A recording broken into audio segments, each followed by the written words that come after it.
Hello guys, আসসালামু আলাইকুম। আজকে আপনাদের সাথে শেয়ার করব শীতকালীন সবজিতে একটি মজাদার বিকালের নাস্তা। তো চলুন দেখে আসি এই বিকালের নাস্তার মধ্যে কি কি প্রয়োজন হবে। এই রেসিপিতে মেইন উপকরণই হচ্ছে বাঁধাকপি।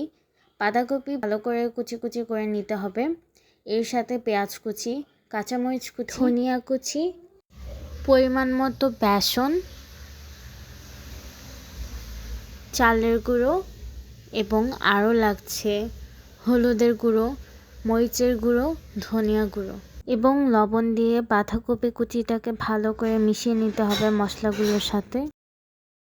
সব কিছুর শেষে এর মধ্যে দিয়ে দিতে হবে 1টা কি 2টা ডিম। পরিমাণ অনুযায়ী ডিমটি দিতে হবে। ডিম দেওয়ার কারণ হলো তেলে দেওয়ার পর যাতে ভেঙে বা ছড়িয়ে না যায়।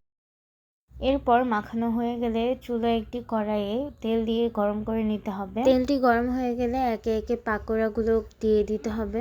অল্প অল্প করে দিতে হবে যাতে একটার সাথে আরেকটা না লেগে যায়। এরপর পাকোড়াগুলোকে উল্টিয়ে পাল্টিয়ে দিতে হবে যাতে দুটো সাইড ভালো করে ভাজা হয়ে যায়।